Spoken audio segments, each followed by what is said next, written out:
2022, 30th June 2023, 2024, and 30th June 2025, and the certificates therein. C is reports of the Auditor General and financial statements for the year ended 30th June 2025, and certificates therein in respect of the following 51 organizations. The Agriculture Food Authority, Africa Loan and Mortgage Fund, the Agriculture Food Authority, Bombers of Kenya Limited, Child Welfare Society of Kenya, Commission for University Education, Commission on Revenue Allocation, Staff Car Loan Scheme Fund, Commission on Revenue Allocation Staff Mortgage Scheme Fund, Commission on Revenue Allocation, Communication Authority of Kenya, Communications Authority of Kenya, Staff Car Loan and Mortgage Scheme Fund, the Competition Authority, Council of Governors Staff Housing Mortgage and Car Loan Scheme, Export Processing Zones Authority, the Kenya Agriculture and Livestock Research Organization, Kenya Broadcasting Corporation, Kenya Fishing Industries Corporation, Kenya Industrial Estates Limited, Kenya Medical Laboratory Technicians and Technologists Board, the Kenya Medical Research Institute, KEMRI, Kenya Medical Supplies Authority, Kenya Medical Training College, the Kenya Plant Health Inspectorate Services, Kenya Ports Authority, Kenya School of Government Car Loan and Mortgage Scheme, Kenya School of Government, Kenya School of Law, Kenya Veterinary Vaccine Production Institute Staff Car Loan and Mortgage Scheme Fund, the Kenya Veterinary Vaccine Production Institute, Kenyatta National Hospital, Kenyatta University Teaching and Referral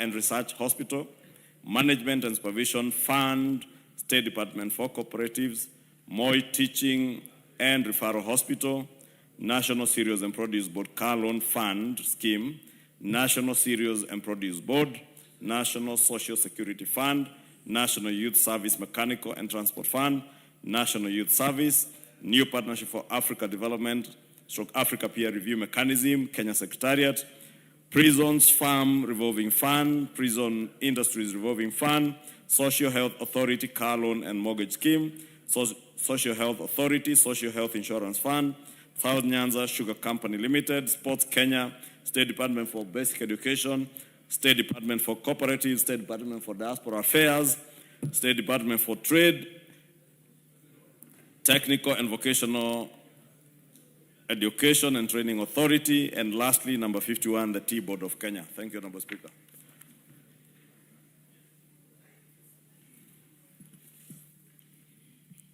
Order number 6, notices of motion.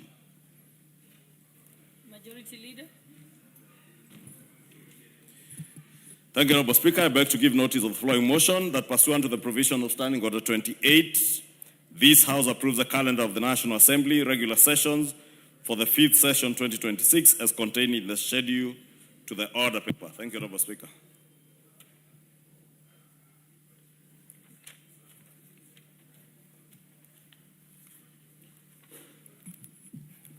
Order number 7, questions and statements.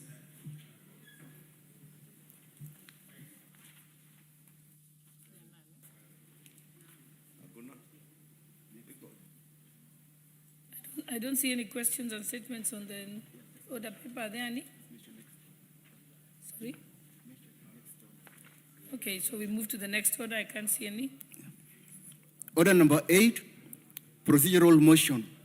Limitation of debate on bills sponsored by parties or committees. Majority Leader. Thank you, Honorable Speaker.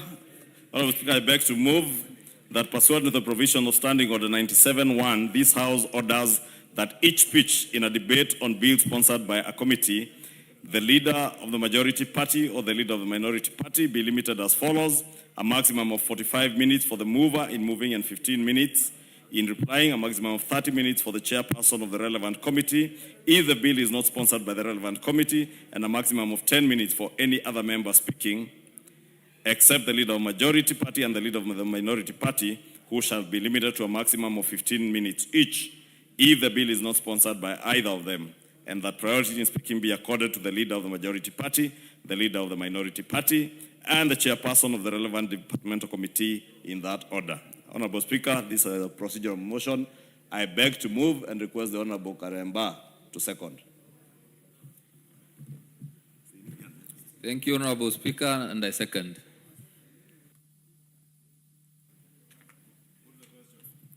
Honorable members, I now propose the question that pursuant to the provisions of Standing Order 97-1, this House orders that each speech in a debate on bills sponsored by the committee, the leader of majority or the leader of minority party be limited as follows. A maximum of 45 minutes for the mover in moving and 15 minutes in replying, and a maximum of 30 minutes for the chairperson of the relevant committee if the bill is not sponsored by the relevant committee, and a maximum of 10 minutes for any other member speaking except the leader of majority party and the leader of minority party, who shall be limited to a maximum of 15 minutes each if the bill is not sponsored by either of them, and that priority in speaking be accorded to the leader of majority party, the leader of minority party, and the chairperson of the relevant committee in that order. I now put the question that pursuant to the provisions of Standing Order 97-1, this House orders that each speech in a debate on bills sponsored by the committee, the leader of majority, the leader and the leader of minority party be limited as follows. A maximum of 45 minutes for the mover in moving and 15 minutes in replying, and a maximum of 30 minutes for the chairperson of the relevant committee if the bill is not sponsored by the relevant committee, and a maximum of 10 minutes for any other member speaking, except the leader of majority party and the leader of minority party, who shall be limited to a maximum of 15 minutes each if the bill is not sponsored by either of them, and that priority in speaking be accorded to the leader of majority party, the leader of minority party, and the chairperson of the relevant committee in that order. Will as many as of that opinion say aye? Aye. Will as many as of the contrary opinion say nay? The ayes have it. Next motion, Majority Leader. Thank you, Honorable Speaker. Order number 9. Order number 9, procedural motion. Limitation of debate on individual members' bills. Thank you, Honorable Speaker. I went ahead of the clock before even the order is called out. Okay. My apologies.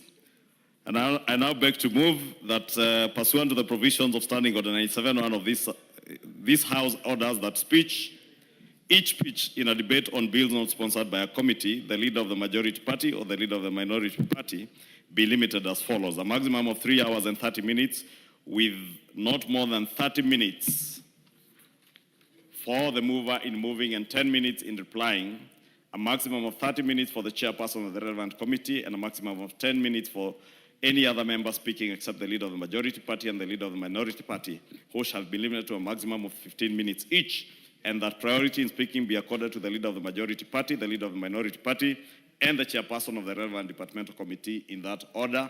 And Honorable Speaker, again being a procedural motion, I beg to move and request the member for Mwatate, the Honorable Dan Mwashako, member for Wundanyi, the Honorable Dan Mwashako, to second.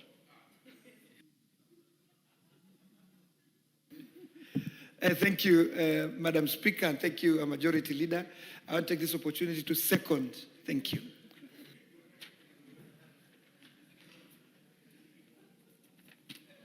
Honorable members, I now propose the question that pursuant to the provisions of Standing Order 97-1, this House orders that each speech in a debate on bills not sponsored by a committee, the leader of majority or the leader of minority party be limited as follows.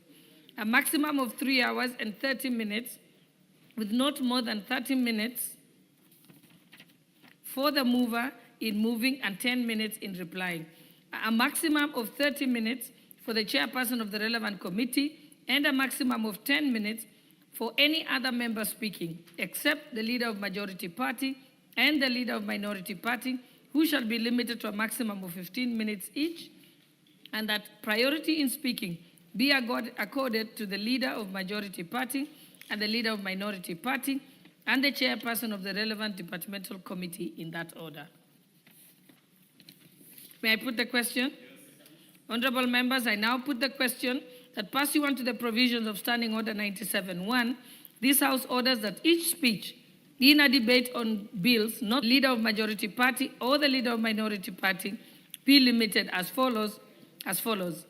A maximum of 3 hours and 30 minutes with not more than 30 minutes for the mover in moving and 10 minutes in replying, a maximum of 30 minutes for the chairperson of the relevant committee, and a maximum of 10 minutes for any other member speaking except the leader of majority party and the leader of minority party, who shall be limited to a maximum of 15 minutes each, and that priority in speaking be accorded to the leader of majority party, the leader of minority party, and the chairperson of the relevant departmental committee in that order. Will as many as of that opinion say aye? Aye. Will as many as of the contrary opinion say nay? The ayes have it. Next order. Order number 10, procedural motion, limitation of debate on motions.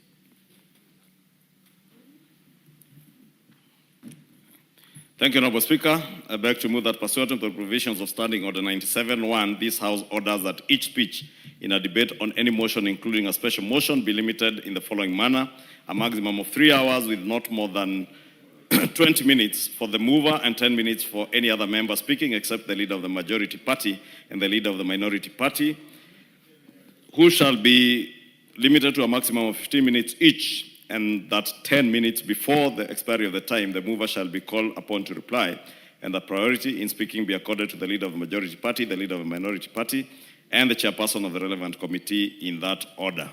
Honorable Speaker, again, this is a procedural motion, and I beg to move, and I wish to request the Honorable Moses Okoth Omondi, the newest member of Parliament for Ugunja. Honorable Speaker, who you can note is very keen and very diligent in his work. In this new session here, he was among the very first people to be here this morning. I beg to request that the Honorable Moses does second. I can see he's following in the former members, the Cabinet Secretary for Energy's footsteps, and fitting in very well. And I believe he will do a splendid job for the people of Ugunja. Honorable Moses Okoth can second. Thank you, Madam Speaker and Majority Leader. Take this opportunity, Madam Speaker, to second the motion. Thank you. Thank you. Honorable members, I now propose the question that pursuant to the provisions of Standing Order 97(1), this House orders that each speech in the debate on any motion, including a special motion, be limited in the following manner: a maximum of 3 hours with not more than 20 minutes for the mover and 10 minutes for any other member speaking, except the leader of majority party and the leader of minority party, who shall be limited to a maximum of 15 minutes each, and 10 minutes before the expiry of the time, the mover shall be called upon to reply, and that priority in speaking be accorded to the leader of majority party, the leader of minority party, and the chairperson of the relevant committee in that order. Thank you. I'll now put the question. Honorable members, I now put the question that pursuant to the provisions of Standing Order 97(1), this House orders that each speech in a debate on any motion, including a special motion, be limited in the following manner: a maximum of 3 hours with not more than 20 minutes for the mover and 10 minutes for any other member speaking, except the leader of majority party and the leader of minority party, who shall be limited to a maximum of 15 minutes each, and that 10 minutes before the expiry of the time, the mover shall be called upon to reply, and that priority in speaking be accorded to the leader of the majority party, the leader of the minority party, and the chairperson of the relevant departmental committee in that order. Will as many as of that opinion say aye? Aye. Will as many as of the contrary opinion say nay? The ayes have it. Next order. Order number 11, procedural motion, limitation of debate on reports of audit committees.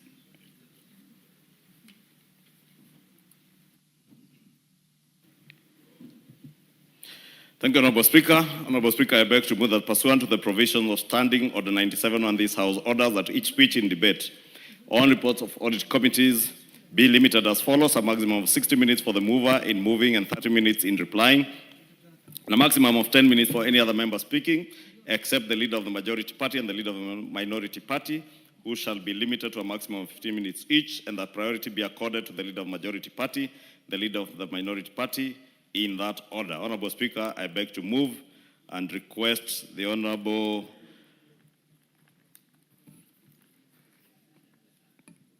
Member for Embu County, the Honorable Double End, to second this motion.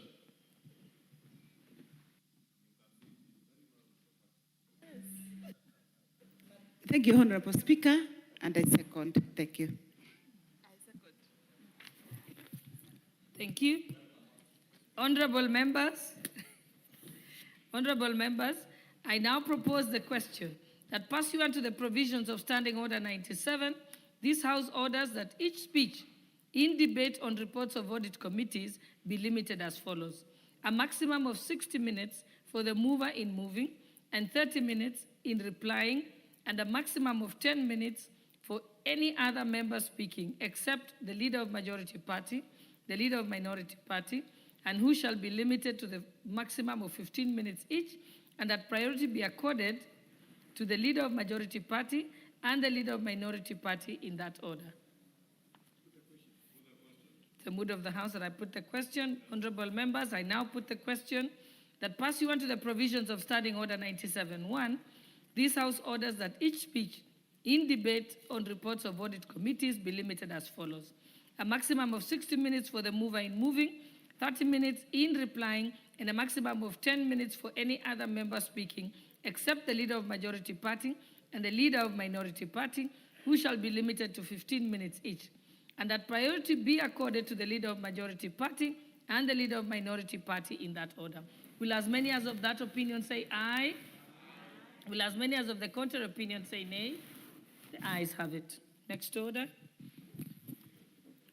Order number 12, procedural motion, limitation of debate on other committee reports.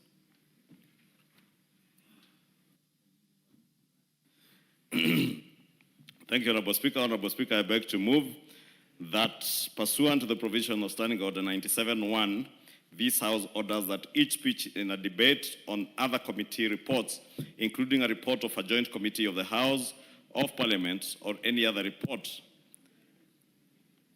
submitted to the House for which limitation of time has not been specified, shall be limited as follows: a maximum of 2.5 hours with not more than 20 minutes for the mover in moving and 5 minutes for any other member speaking, including the Leader of the Majority Party and the Leader of the Minority Party and the Chairperson of the relevant committee, if the committee report is not moved by the Chairperson of the relevant committee. And that 10 minutes before the expiry of the time, the mover shall be called upon to reply.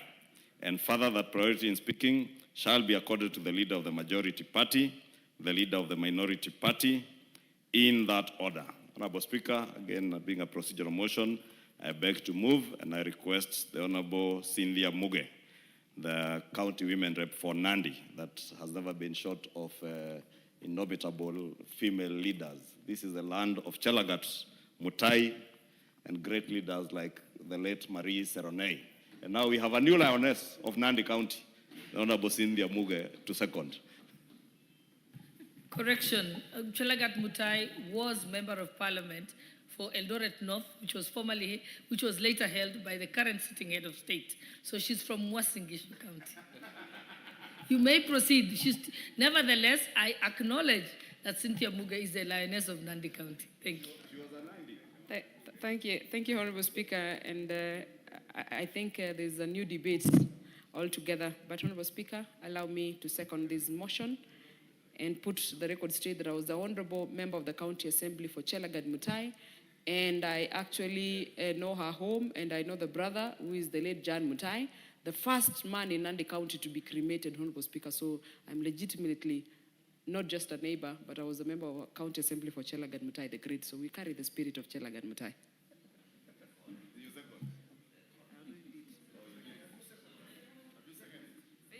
Please second. Yeah, Honorable Speaker, I started with the most important business, which is I second the motion as moved by the Honorable Majority Leader. Thank you, Madam Speaker.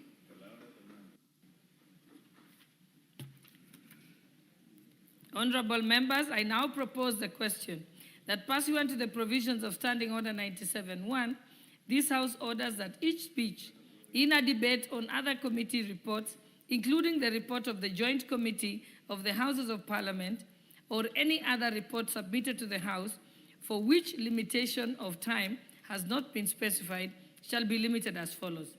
A maximum of 2.5 hours with not more than 20 minutes for the mover in moving and 5 minutes for any other member speaking, including the leader of majority party and the leader of minority party and the chairperson of the relevant committee.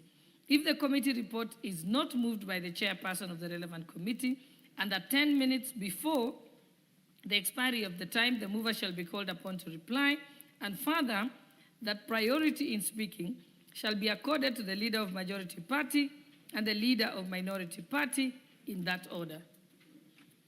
I now put the question that pursuant to the provisions of Standing Order 97.1, this House orders that each speech in a debate on other committee reports, including a report of the Joint Committee of the Houses of Parliament, or any other report submitted to the House for which limitation of time has not been specified, shall be limited as follows. A maximum of 2.5 hours with not more than 20 minutes for the mover in moving and 5 minutes for any other member speaking, including the leader of majority party and the leader of minority party and the chairperson of the relevant committee. If the committee report is not moved by the chairperson of the relevant committee and at 10 minutes before the expiry of the time of the mover, the mover shall be called upon to reply, and further, that the priority in speaking shall be accorded to the leader of majority party and the leader of minority party in that order. Will as many as of that opinion say aye? Aye. Will as many as of the contrary opinion say nay? The ayes have it. And Majority Leader, let me just also reconfirm this. Jan Mutai was a very senior employee in Shell Kenya.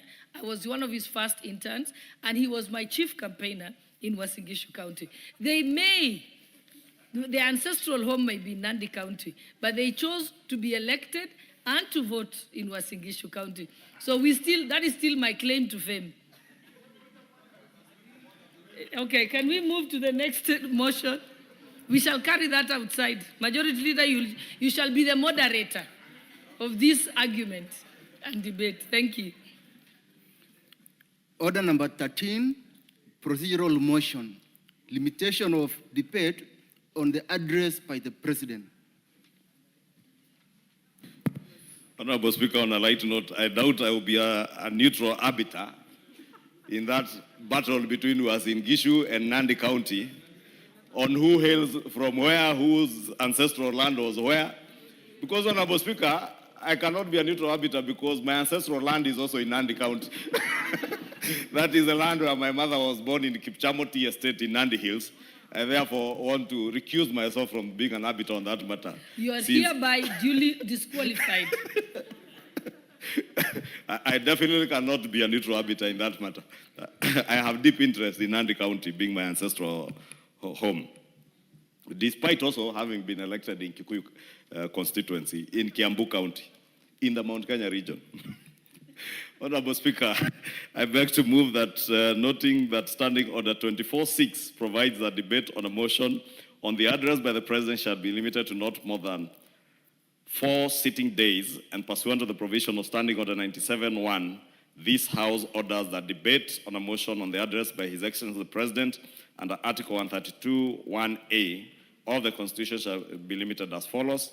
A maximum of 30 minutes for the mover in moving, 20 minutes for the leader of the minority party, and 10 minutes each to the chairperson of the Department Committee on Justice and Legal Affairs to speak on the report submitted under Article 132(1)(ci) of the Constitution relating to the realization of the national values. The chairperson of the Departmental Committee on Defense, Intelligence and Foreign Relations to speak on the report submitted under Article 132(1)(c)(3).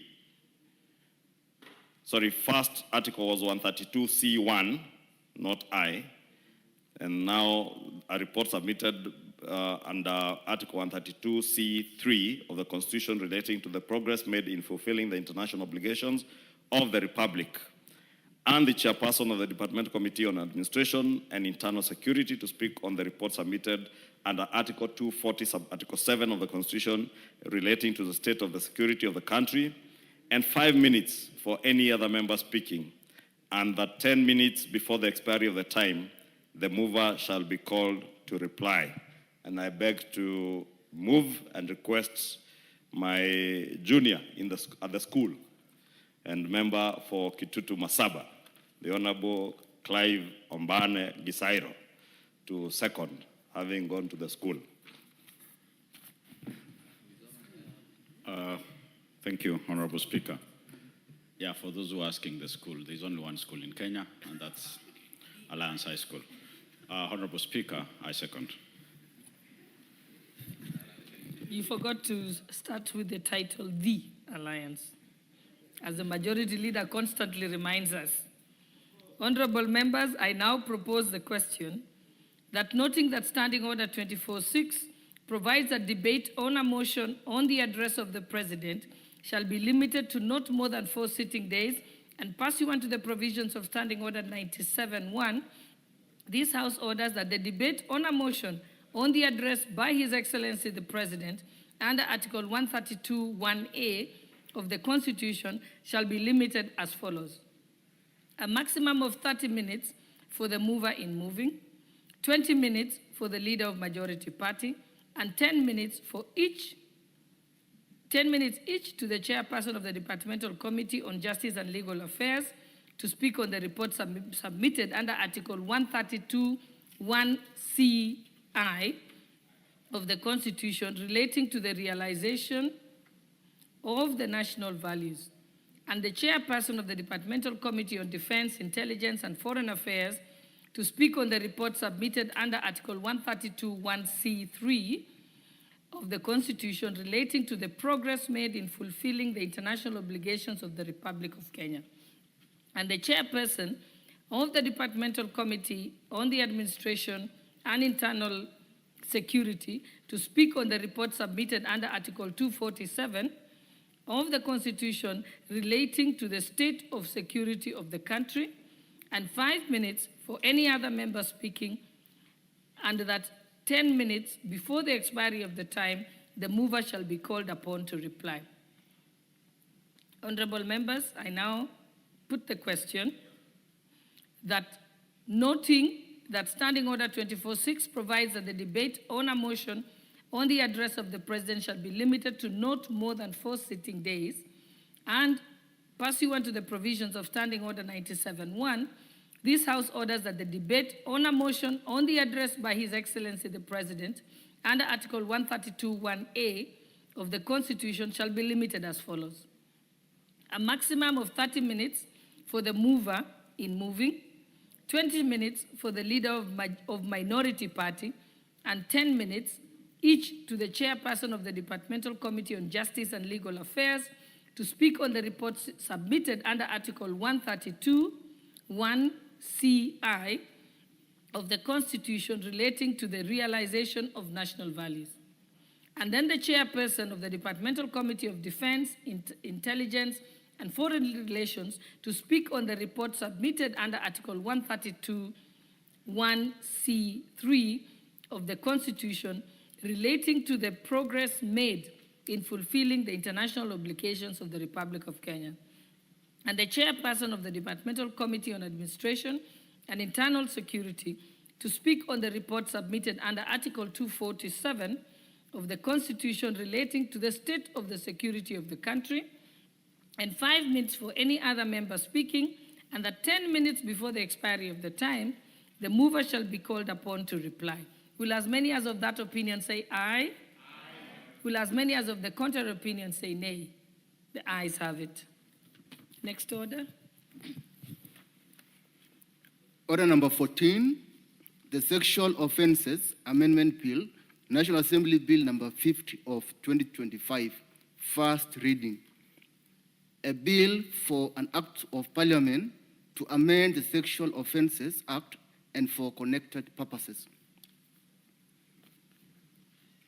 Order number 15, the Environmental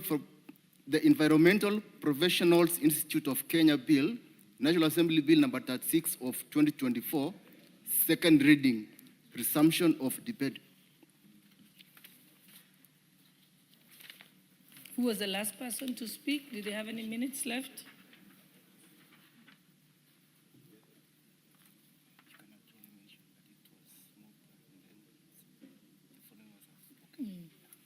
Okay, honorable members, because it's a new year, we can just remind you that it was moved by the Honorable George Gashagwa, and then then seconded by the Honorable Timothy Toroitich. And then after that, we had several people participate. So there was the chairperson of the committee, there was the Honorable Sanei, the Honorable Irene Mayaka, and the Honorable Gishimo Gidinji. And I think he had no balance of time. So now this is open for debate. And we still have a balance of 2 hours, 58 minutes. So those members who want to participate in this debate, could you kindly press the intervention button so I can give you an opportunity? But before we proceed, allow me to recognize one of the schools that are our guests this morning. Honorable members, I wish to recognize the presence of the following school: ACK St. Michael Model School from Kajiado North Constituency, Kajiado County, who are seated in the public gallery. On behalf of the substantive speaker, the members of the National Assembly, and myself, we wish to welcome you to Parliament. Thank you. Okay, those members who are, okay, the Honorable James Nyikal. Thank you, Madam Speaker. Madam Speaker, I rise to support this bill, but with a bit of caution. Madam Speaker, the object of this bill is to establish an institute of environmental professionals, and as is in clause 4. But Madam Speaker, as we do that, and as that may be desirable, we have to realize that this is actually creation of a saga. And as we know, we are actually trying to reduce the number of sagas that we have that may require funding from the state coffers. Although in this one, there's also again the issue that they're actually not asking for any funding from that. All the same, that is actually an issue that we should look at. But again, if we then look at the issue of its funding, it seeks to state that the funding will actually, if you look at clause 37 of this bill, it is indicating that the funding will actually come from the activities of this institution, of this institute, and the activities basically will be licensing and regulation of professionals. But this will definitely have an impact on what they do. The environmental professionals are actually very important in our development. When you look at people who are setting up businesses, they're always required to have environmental impact assessment. If you look at development projects, it's all required that there must be environmental impact assessment. So to a large extent, it's going to have an impact on many, many institutions that are being put in place. If they are not going to be funded from the state coffers or from the treasury, it means they are going to raise funds from these projects. And that actually brings an issue that actually they may have higher costs that will affect this. But more so if you are talking of business people, particularly people who are starting small business institutions, small business plants, and if they are going to depend totally on the money that they collect from this, we may find ourselves that creating another deterrent to development of business, because this will actually be charged on those people who are trying to set up businesses. So we really have to be very careful about that.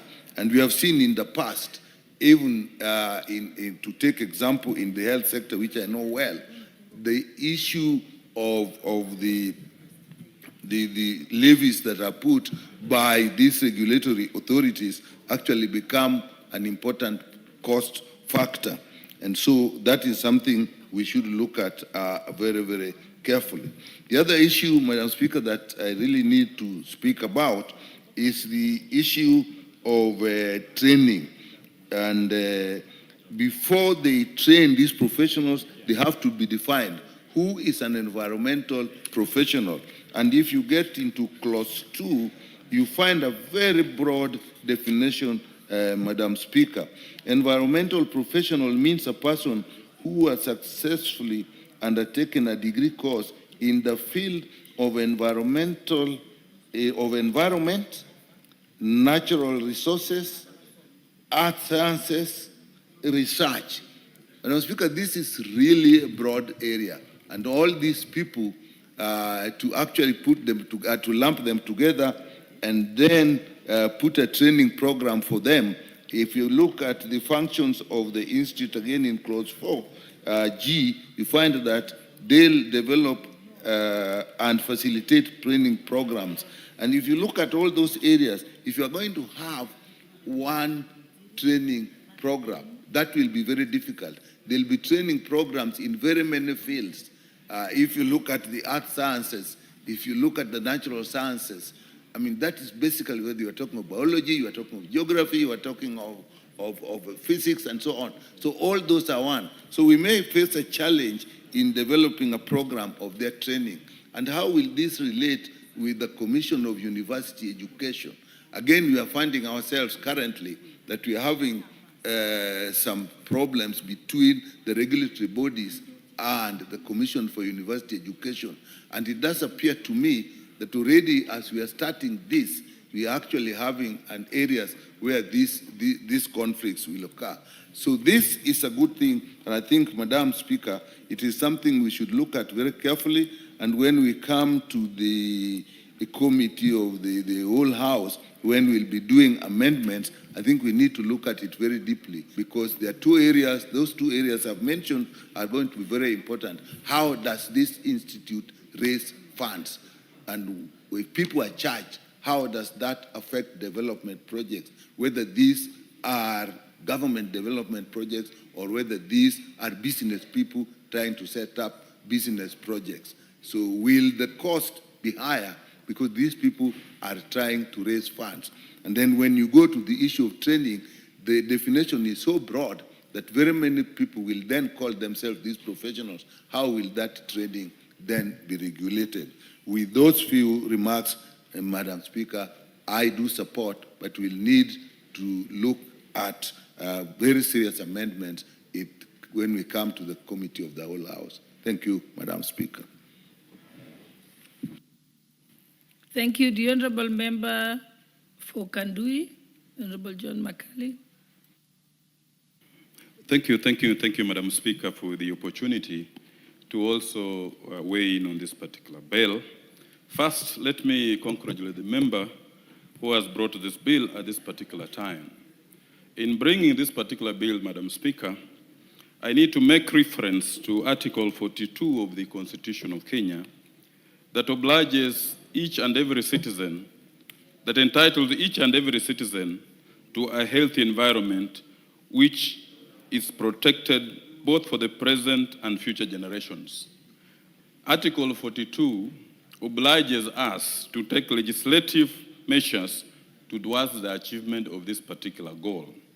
And in Article 42, reference is made to Article 69 of our Constitution that ensures that we must take steps to ensure sustainable exploitation, utilization, and management and conservation of the environment and natural resources.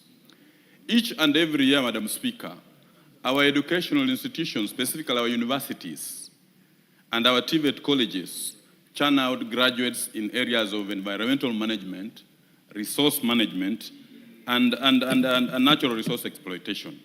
The last time, Madam Speaker, I checked, we have over 40 educational institutions that are churning out graduates each and every year who are trained in this particular field. The question is, as these people are being churned out into the job market, who is regulating their work? It is important, Madam Speaker, that this particular legislation seeks now to set up a legislative framework that will be able to supervise and control these professionals who are being churned out from our public universities and colleges towards the area of the environment. Madam Speaker, in most of these particular professions we have had quacks, people who are not licensed, people who are not qualified, acting and masquerading as professionals. This particular legislation seeks to bring in a regulatory framework. And Madam Speaker, the benefits of having a regulatory framework cannot be overemphasized. We will have quality work being done, supervision, licensing. And this is critical for the ordinary Mwananchi who has to rely on experts to enable him participate in national building. Madam Speaker, I have looked at the Act, and the Act defines an environmental professional in a very broad terms. And like other speakers have said, during the period of the committee stage, we will need to relook at that particular definition of who is an environmental professional, because it's only limiting an environmental professional to somebody who has a degree. And we have our TVET institutions that are producing people who have diplomas and certificates in matters environment. We'll need to look at that particular definition of who qualifies to be an environmental professional. Madam Speaker, when we look at section 19 of the Act, of the proposed of this bill, it sets out cadres of membership. And it introduces a very critical class of membership known as corporate members. And when we look at the definition of an environmental professional, it means a person who has successfully undertaken a degree. It implies a natural person. But when you look at the provisions of section 19, it brings in a corporate membership, which Madam Speaker, we will need to relook at when we will be looking at, when we will be in the committee of the whole House. Madam Speaker, it is important that we have this particular area regularized and ensure that there isn't any conflict with the existing legislation, because we have the Environmental Management and Coordination Act, which has several provisions towards regulation of this professional environmental area. We will need, Madam Speaker, during the committee of the whole House, to relook so that we avoid any conflict with the existing legislation that will lead to duplicity in the terms of application of this particular proposed bill.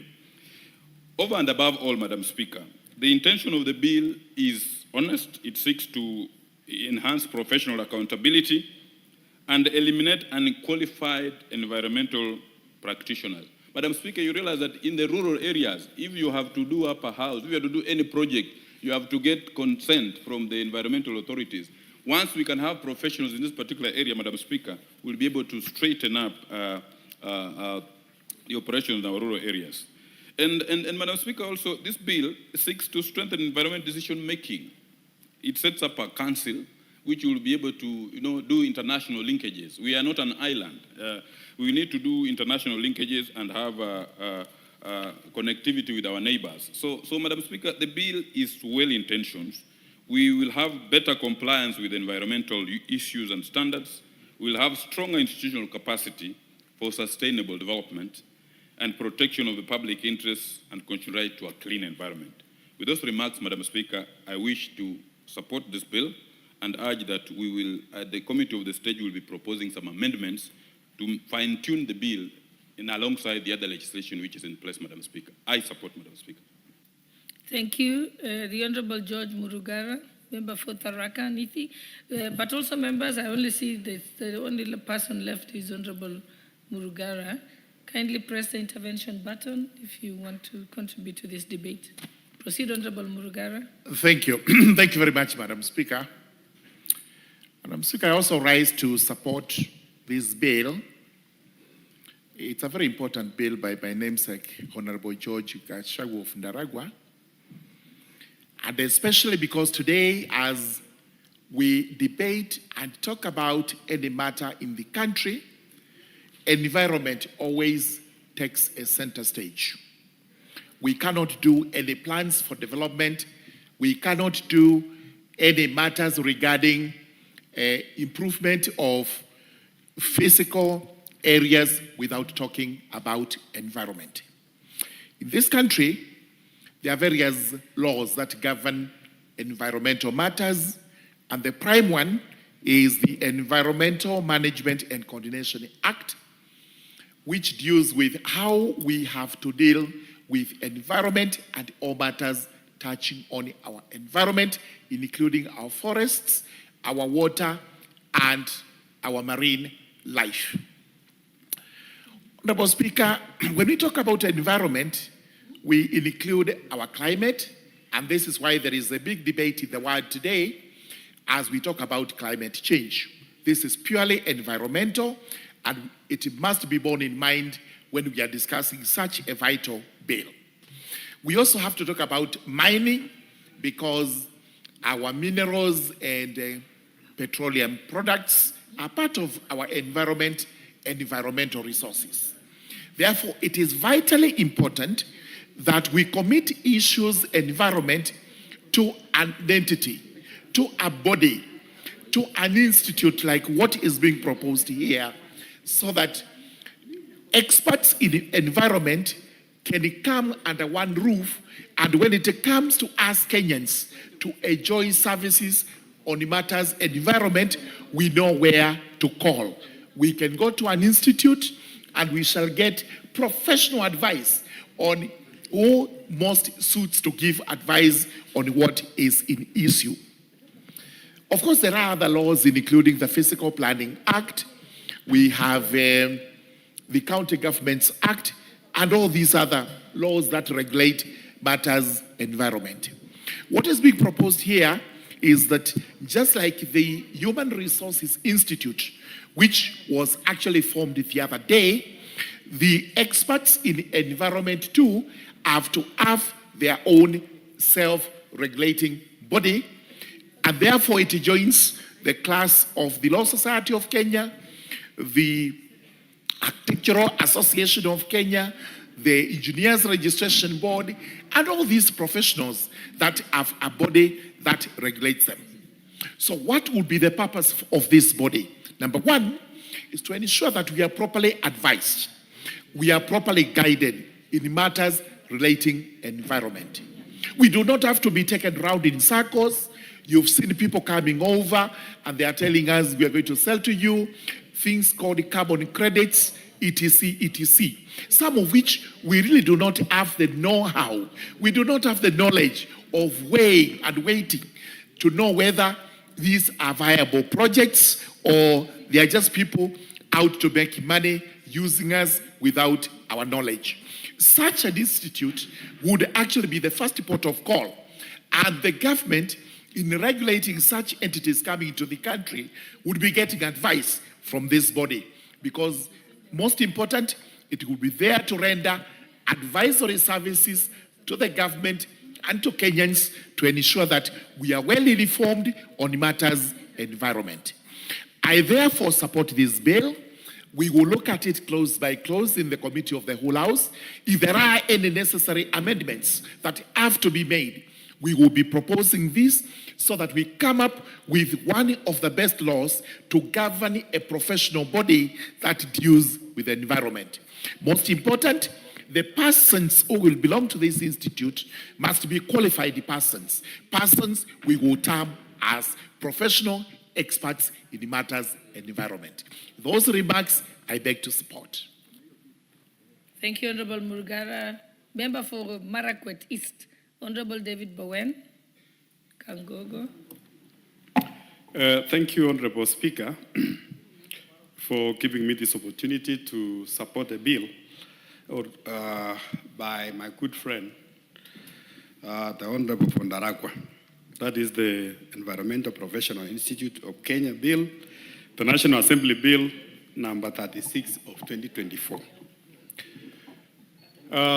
Madam Speaker, our environment is very important, both in our lives as human beings and also to the animals. And Madam Speaker, I want to thank the Honorable Kashakwa for this bill, which goes towards providing a legal framework and to professionalize the profession. Madam Speaker,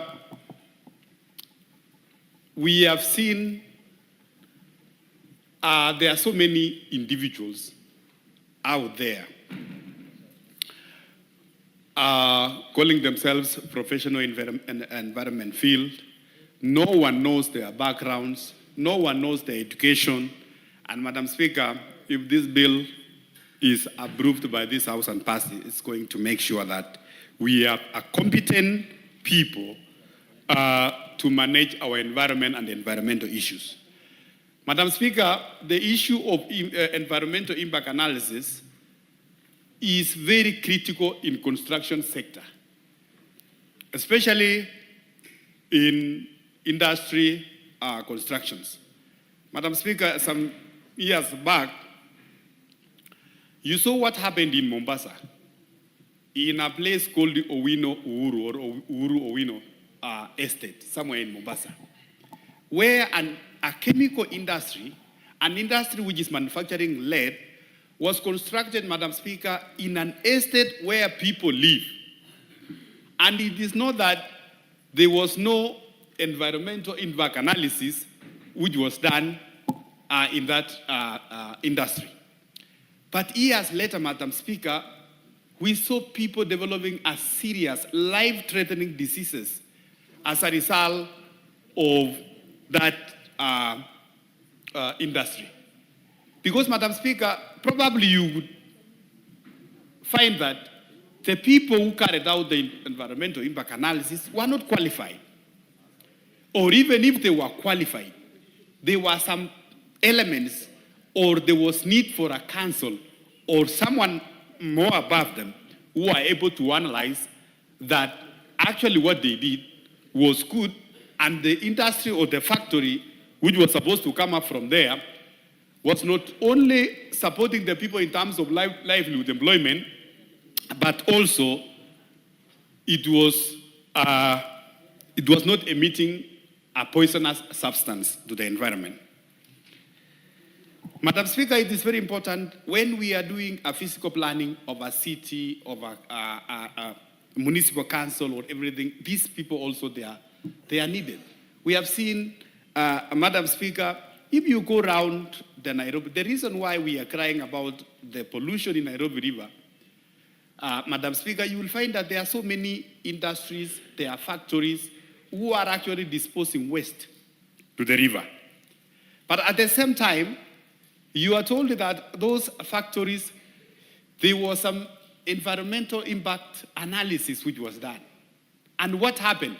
If it is truly that there were some people, some professional guys who did it, what came out of that report?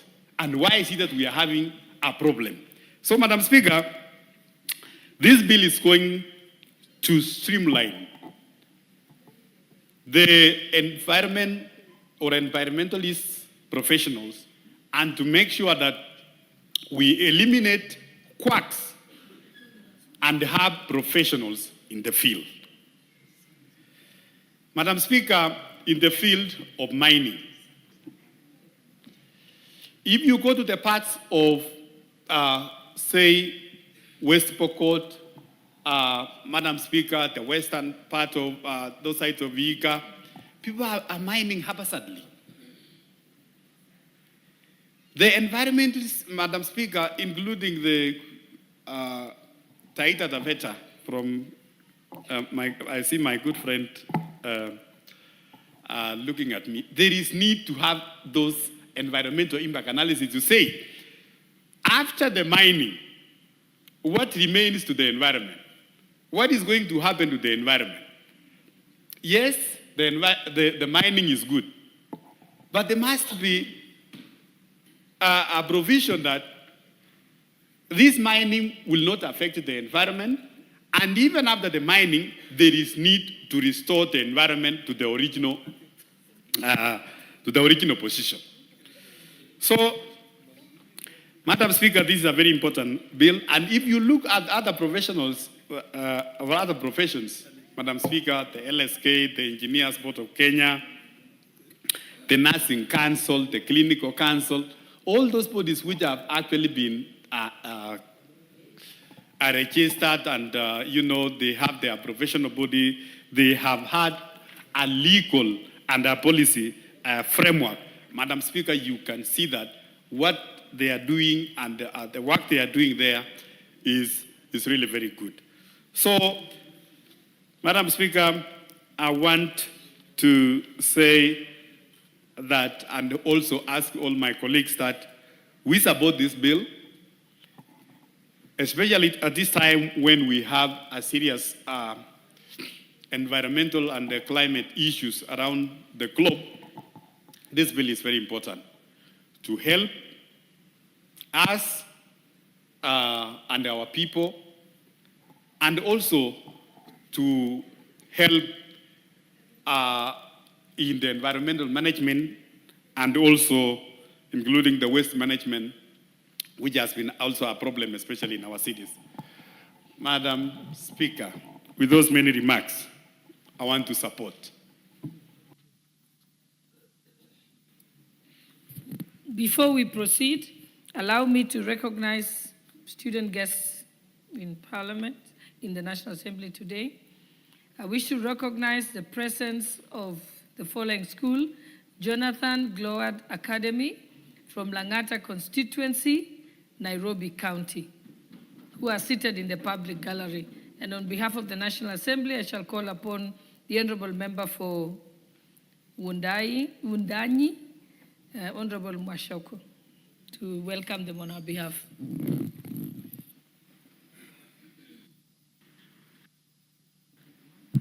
Thank you, Madam Speaker, for giving me an opportunity to welcome students and pupils from Jonathan Gloward Academy. And to the students, when you're recognized, you should actually rise in acknowledgement. So you can do that, and then you just rise. Yes. And Sergeant at Arms, make sure you always give them a brief. You now may be seated. We'll allow the Honorable Member to welcome you. And thank you again, Madam Speaker, for this opportunity. Today I'm privileged that you've given me a chance to welcome these learners from JGA, Jonathan Gloward Academy, who are coming to visit Parliament for the first time. Honorable Speaker, I am also pleased to inform you that I'm also a parent in the same school.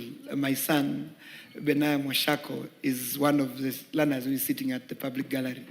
Honorable Speaker, JGA, just maybe to give you a brief, is a school that combines, in fact, it was started to educate learners from the, children homes, students that, and peoples that did not have, did not have anyone to support them. So JGA started in that manner, and it combined then with students that would pay school fees, so that then those that are from not very able families can be able to be supported by those that could pay fees. So, Honorable Speaker, I know they are led by one of a very good teacher called Teacher Ken, among others, and they're here, Honorable Speaker, to just see and observe what happens in Parliament. But I want to say to the learners that we are excited to have you here, so feel welcome, feel part and parcel of this August House. You are the future of this country. I know a number of you may be yearning to become leaders, to become president, to become governors, to become members of Parliament. You are in school today, but you'll not remain in school forever.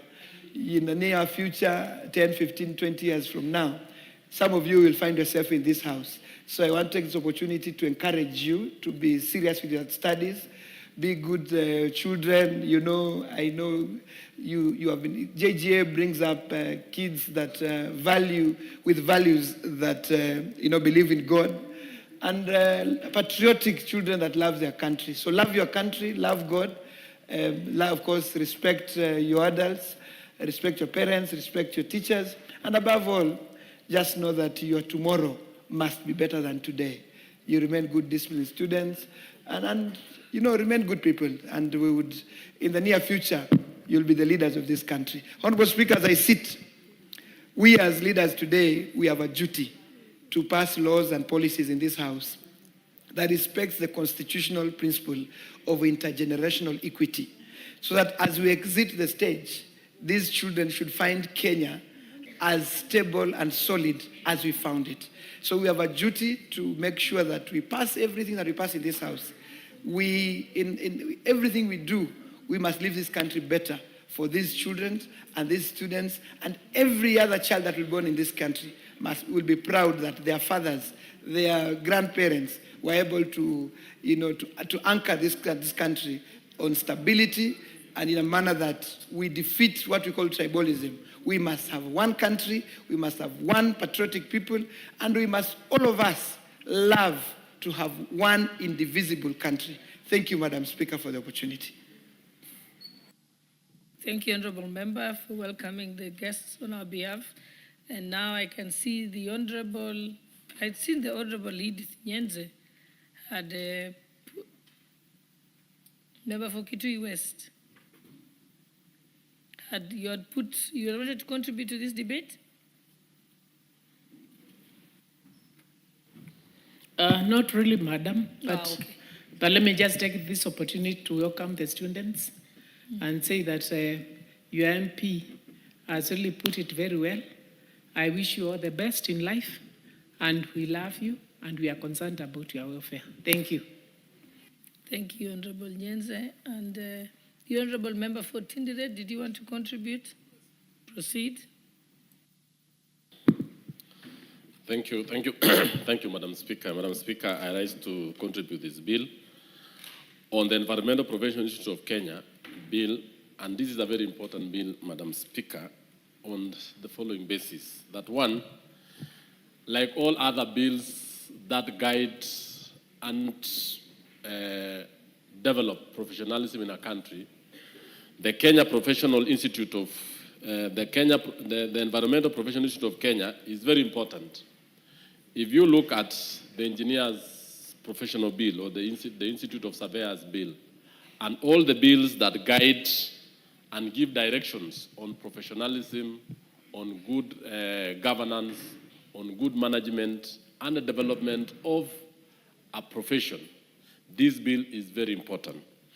Madam Speaker, I want to thank Honorable Gachagua for giving us a very good bill.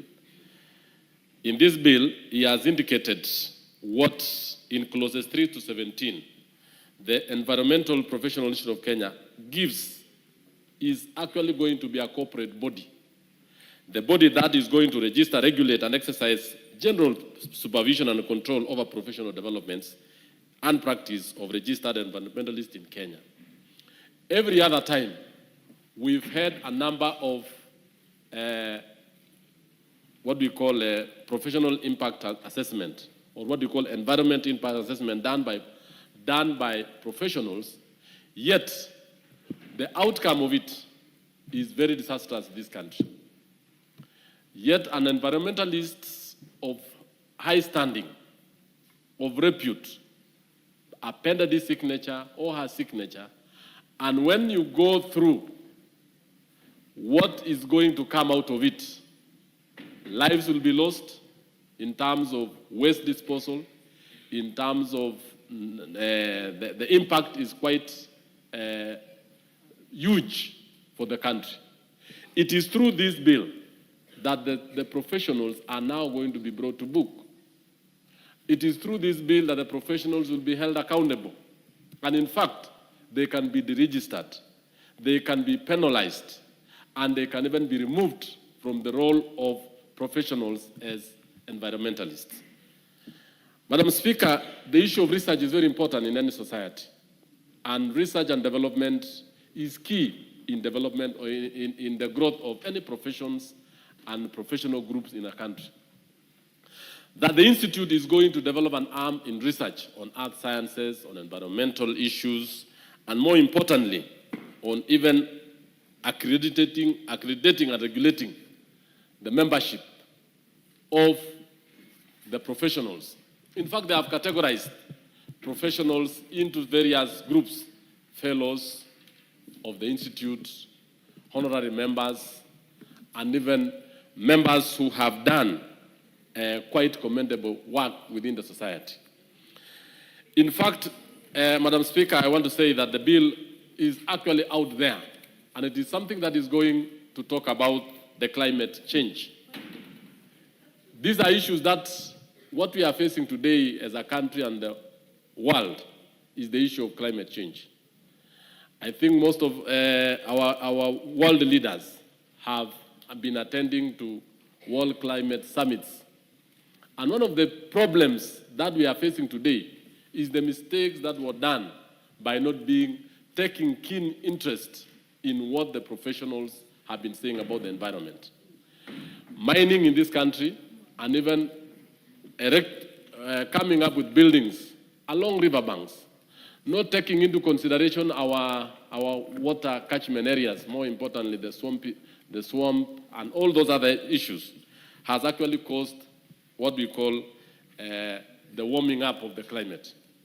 The emissions that we get today, all these are as a result of advices that were given, but some professionals even decided to side with mining companies where they are now trying to pour waste into the waters, bring diseases among communities, and this particular body is going to regulate, register, and even deregister those kind of members.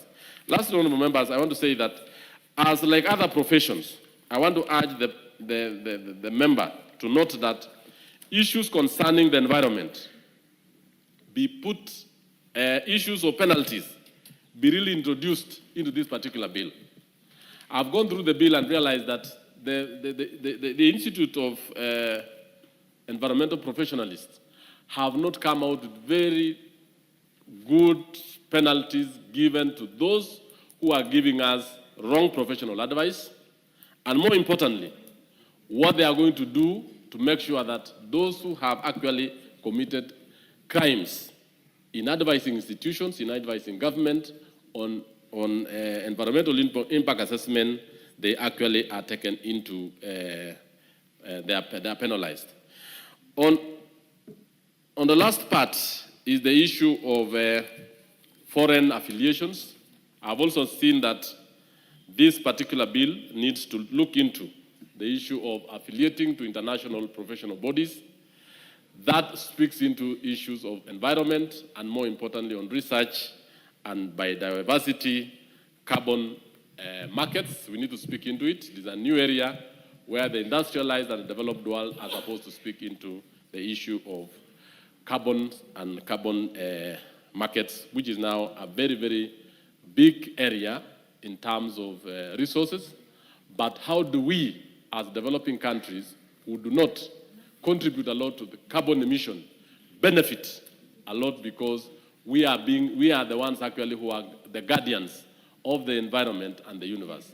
I thank you, and I thank the owner of the bill. Thank you, Madam Speaker. Thank you very much, Chair. The Honorable Gladys Boss.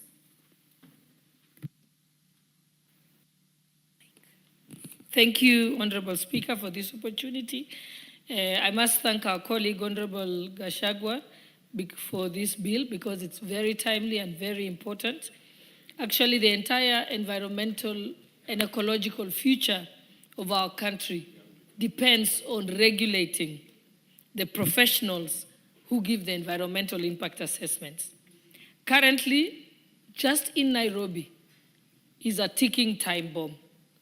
Already, too many boreholes within the limited radius have been approved because the environmental impact assessment cleared it.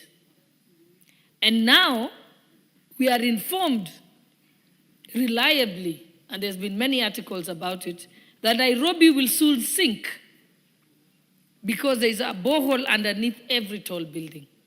Yet you're supposed to have a borehole within a certain area, and that radius should be able to use the same borehole. We also have seen what has happened. And particularly, casing example is Kilimani area and Parklands area. buildings have been approved for construction up to 22 stories high, but the same sewer system is still being used. So you've increased the population and the buildings in the area by 1,000 times. Yet the road remains the same, the sewer system remains the same. There is no drainage that has been built. So even where the physical planning department of the county hall has had the environmental impact assessment, should have picked it out so that it can prevent other people from clearing it. But if they say there is no environmental impact, or they give a positive report, then such buildings are cleared that are going to destroy our city. When you look at also what has happened, and I'm just giving the example of Nairobi, where, again, buildings have been built next onto the riparian zone. So what does that happen? When you see that in some parts of Nairobi, when it rains, and we saw it recently, when there is even rain upstream, you will see that by the time it gets downstream, it floods because nature will always fight back. The water will reclaim its space. Hence the reason why we had floods. We saw that some buildings that had been in the last year that had been put up, and they were clearly in a low-lying area that were not supposed to be approved for construction. Those houses were flooded. People lost their money. Some have taken 30-year-long mortgages to buy those houses, and they lost everything. And when you go back, it is the professional in environmental management that failed. But that is why it's important to regulate them. So that as a professional, they must belong to a professional body. They will be capable of disciplinary action by the professional body. They will be capable of being deregistered should they approve a building or construction or any item or clearances for development that is actually wrong and dangerous to our environment. It's also important for them to be in a professional body, because as a professional body, they will be required, as a professional registering in your professional body, you'll be required to take professional indemnity insurance, so that should you cause damage to your client or an account of your professional opinion, then there is a way of compensating those people who have suffered on account of your clearances. It's also important so that the more mistakes you make and the more cases against you, your insurance will become so high that you will not be capable of being a professional in that sense. I know that some of the members in this debate have raised the issue and said, how will it be funded? It's simple. When you belong to a professional body, you pay annual fees and you pay your license fees. That money is what will run the professional body. No government money has to be put into it. It's the same for Law Society of Kenya. It's the same for many other professions, the medical board, and so on. And therefore, this is a very timely bill. It is very, very urgent, and it is important that we begin to look at this. Even as professionals, they can be tasked as part of the bill. We should put in regulations that they actually should advise the government and the county governments during developments to advise, including the Ministry of Roads, when they are undertaking construction or infrastructure development. For example, we have the long-standing problem that we say that people have markets right at the roadside, or people are setting up directly at the roadside. We have buildings directly at the roadside. If we look at any other organized country, what happens is people exit the main road, and there is an area that is designated for putting up a shopping center. But it can't be along the entire road because it poses danger to members of the public. It also negates the purpose of having a highway if you are going to have bumps every short place. And therefore, we want to make sure that all professionals involved in any form of development, be it those in environmental management, civil engineers, and so on, also amend their laws. I know that civil engineers, electrical engineers, and so on have their professional bodies. But we also need to make amendments to the laws governing that professional body so that there is serious personal consequences on each professional when they give poor professional advice. And with that, I like to say that I will support this bill, and it's timely. Thank you, Honorable Speaker. Thank you. The Honorable Paul Murigi, member for Igembe South. Thank you, Madam Speaker. Madam Speaker, also I rise to support this bill and thank my friend Honorable Gashagwa for coming up with this good bill, Madam Speaker. Madam Speaker, it has taken many years for this country to realize such institution, since currently there is no institution which regulates matters environment. But through this proposed bill, Madam Speaker, it will bring sanity in our environment, Madam Speaker. Of late, we have seen many things which are happening across the country, whereby some projects are undertaken, but those projects, because of lack of professionalism, Madam Speaker, those projects end up failing. So this bill, Madam Speaker, will bring sanity in the environment sector, whereby it will regulate the professionality or professionalism of the environment and the standard, Madam Speaker, whereby the qualified professionals, Madam Speaker, will be licensed as required by the law. And if there is any malpractice, Madam Speaker, there will be a Bunge which can follow up, Madam Speaker, those irregularities, Madam Speaker. Also, it will beef up the confidence of the investors, Madam Speaker. Because currently, when the investor come to do investment in this country, they are not aware if maybe it is mining or maybe construction somewhere. They are not aware which body would they rely on.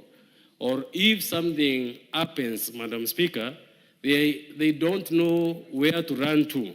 But currently, after the passing of this bill, the investors will be confident with this, with the sector of environment, Madam Speaker. Also, it will help to protect the interest of the community.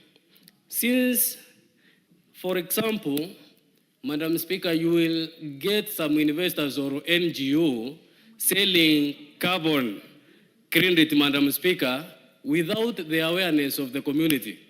So through this institution, it will regulate who will be doing that work and how it will be done so that the community can get the benefit of the environment. Since the communities, Madam Speaker, some crooks are relying on the trees which are planted by the community through selling of the carbon credit because they know there is nobody which is regulating this sector, Madam Speaker.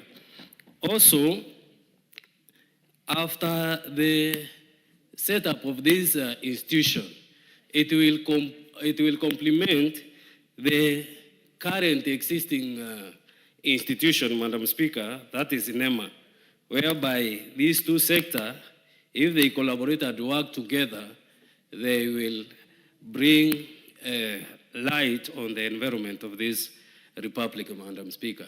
With those few remarks, Madam Speaker, I beg to support this bill.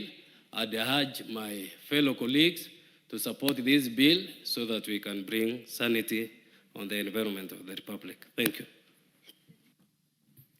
Thank you. The Honorable Leo Wamodende. And before you speak, I would like to take this opportunity to welcome our guests seated in the public gallery this morning. We have students from Ikuu Girls High School, Chuka Igamba Ng'ombe constituency, Tharaka Nithi County. You are welcome to the National Assembly to continue observing proceedings of the House. Leo Wamudende also takes the opportunity to welcome students. I think that is also part of your region. Please try to trace Mheshimiwa. And tomorrow make sure that you bring your card. Thank you, Madam Speaker, and I'll make sure I'll have my card tomorrow. I take this opportunity to welcome the students. As leaders today, we recognize your role as leaders for tomorrow, and you making steps towards coming here to observe us as we make laws, important laws that will guide your future. We take that as an indication that you are ready to be leaders, not just tomorrow, but even today, even at your school. So welcome, students. So, Madam Speaker, thanks again for this opportunity as I rise to support this bill, a very important bill, and I must thank my colleague, Honorable George, for introducing this bill.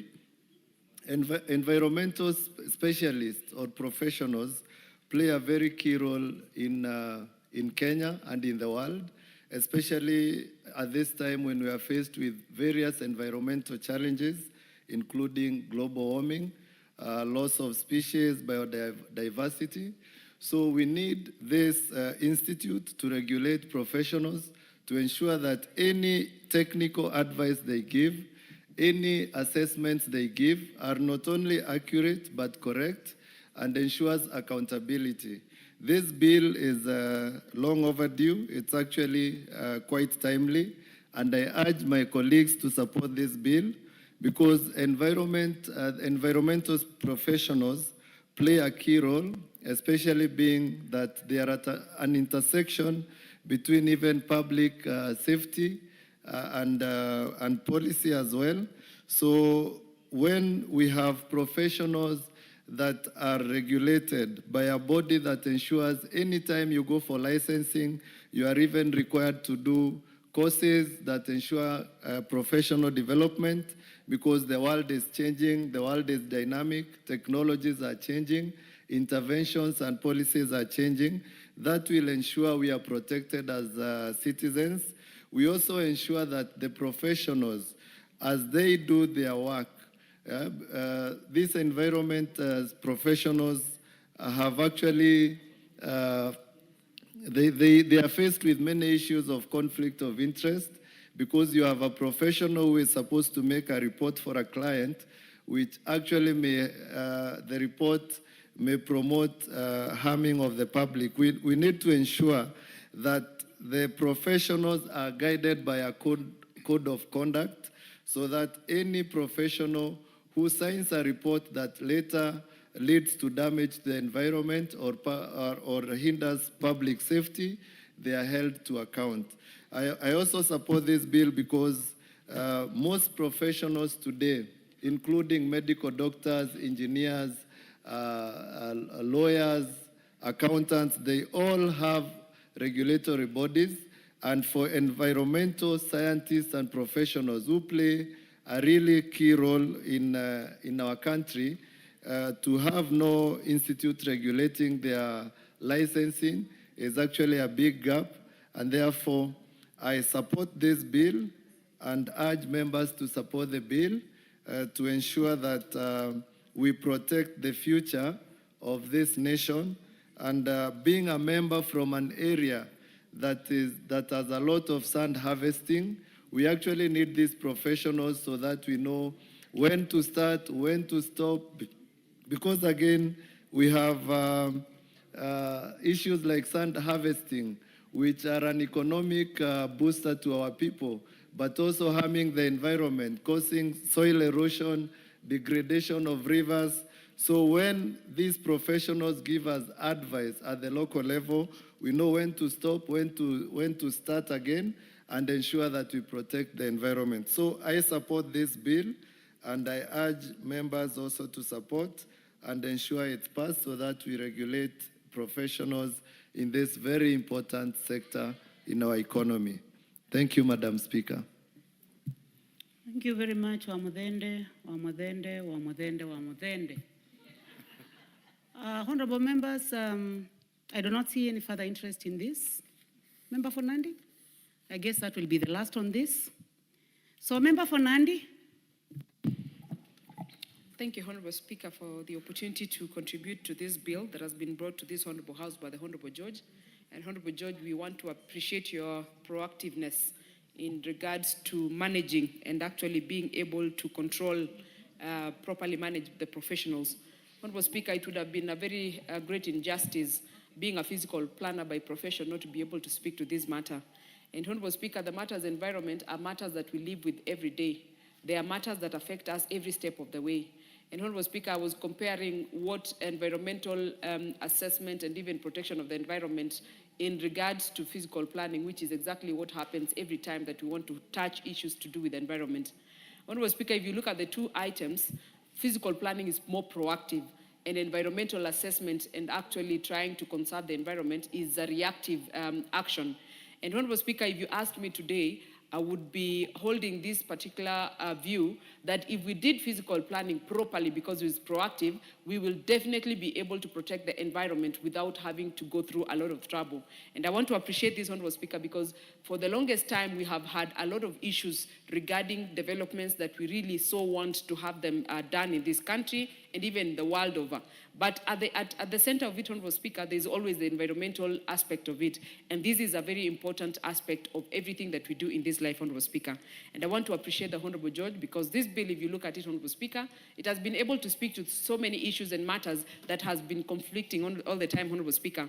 I am, however, worried, Honorable Speaker, because if you look at the things that this bill is looking at, and you look at the provisions that are given by NEMA and the regulations that are actually regulating the environmental matters in this country, you see a bit of similarities on them. And Honorable Speaker, I will be very keen to be able to sit through the committee of the whole while this bill is being prosecuted, because, Honorable Speaker, this is an opportunity as a country for us to get it right, for us to be able to bail the cats in the names of the professionals, Honorable Speaker, so that as we do any approvals, whether it is being done by the county government or by the national government, because, Honorable Speaker, the physical planning function has been divided according to the two levels of government, the national and the county government. And, Honorable Speaker, this bill gives us a perfect opportunity to be able to bail the cat, so that if there is a cat, Honorable Speaker, that makes a mistake in terms of the things that will impact the environment, we are able to then recognize them. We are able to then be able to give a proper punishment, because it is our business, Honorable Speaker,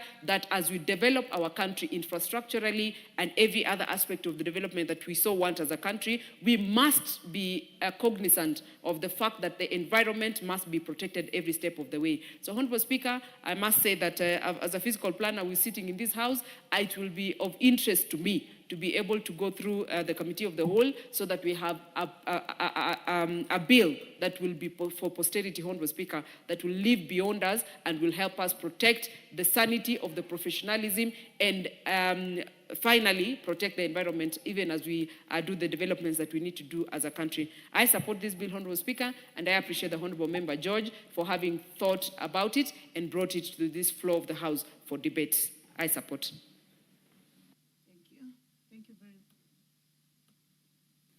Thank you very much, Member for Nandi County. Honorable members, I do not see any further interest in this, so I would like to call upon the mover to reply. Honorable Gachagua.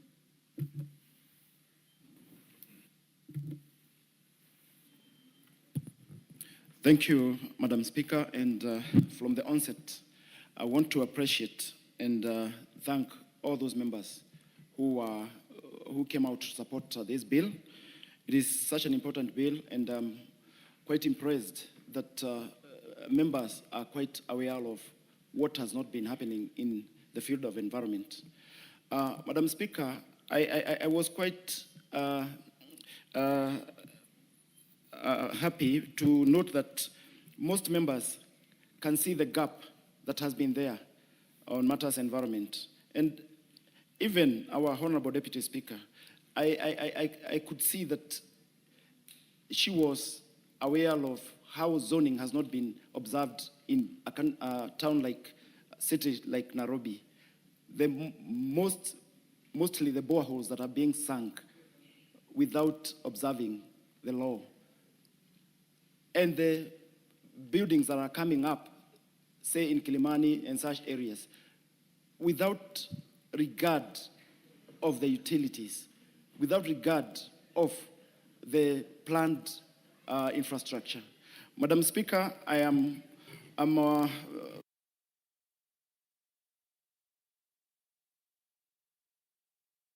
members, Madam Speaker, we make sure that we have included all that, and especially this issue of deregistering those professionals who give poor advice. I have heard members suggest that there should be some consequences of those members who come up with reports that don't measure up to the environmental standards. Madam Speaker, we can also handle that issue of that was raised by Honorable Nyikal about the institute drawing money from the government. I would like to put it clear that this is not a saga. This is a professional body, just like LSK. And they will be self-regulating themselves. And, Madam Speaker, I want to put it clear that this organization has been there for the last 11 years. It is only that it had not been recognized by law. Madam Speaker, Honorable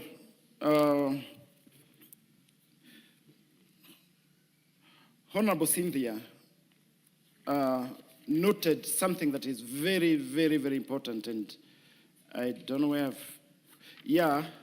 that during the Committee of the Whole House, it will be an opportunity to get it right, matters environment, and to come up with a bill for posterity, and to right what has been wrong all along. Madam Speaker, I wish to repeat and again, those members who have shown that they have been aware that things were not right, and Honorable Kagogo have really reiterated that this professional body will bring about competent people handling matters environment. And he has cited some projects that have gone wrong, Madam Speaker, and especially in that estate in Mombasa, something Owino estate, where a company was handling lead, and there came a tragedy out of it. Madam Speaker, if good professional body personnel had carried out the EIAs, I believe that such occurrences could not have occurred. And it's the high time that we streamlined the environmental professional and avoid quacks, Madam Speaker. This professional body, there exists such bodies in other countries. We have countries like US and UK. In UK, we have Society for Environment. In USA, we have National Association of Environmental Professionals. In South Africa, we have Environmental Assessment Practitioners Association of South Africa. And even in Nigeria, Canada, Argentina, Singapore, among others. And it's the high time that these professional bodies exchange ideas. And there are some emerging issues, Madam Speaker, that should be tackled by these environmentalists. We have issues like carbon credit. Kenyans are not yet aware of what transpires in carbon credit management. We have loss of biodiversity and disruption of biodiversity, loss of species, climate change. These issues will be well tackled if we have a professional body that is concerned about environment.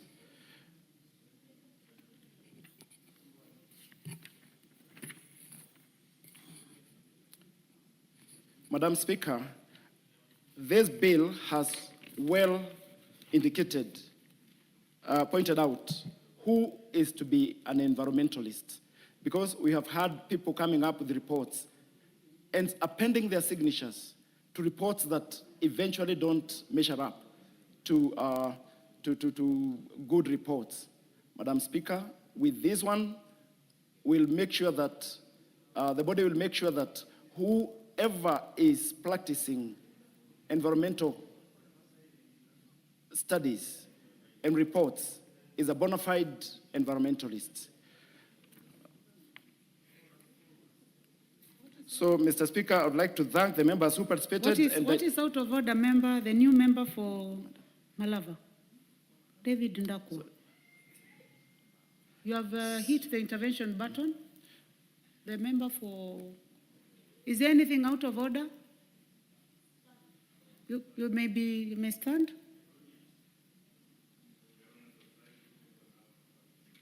Okay, please give him the mic.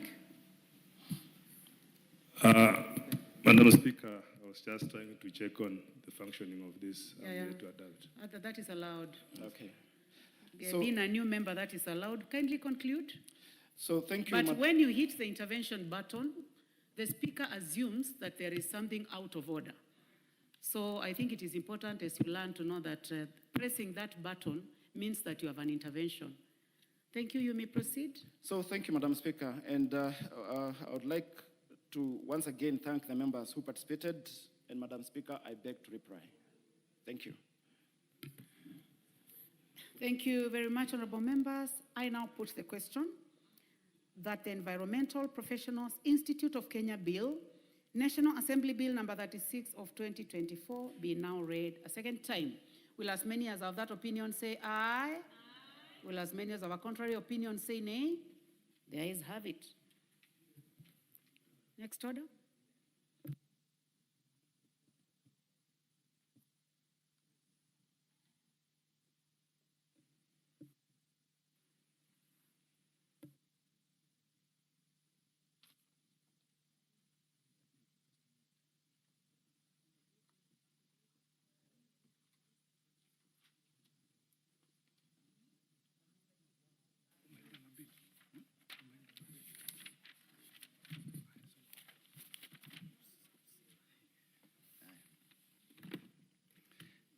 A bill for an act of parliament to provide for the establishment of the Environmental Professionals Institute of Kenya, to provide for the registration, licensing, and regulation of the standards and practice of environmental professionals and for connected purposes. Next order.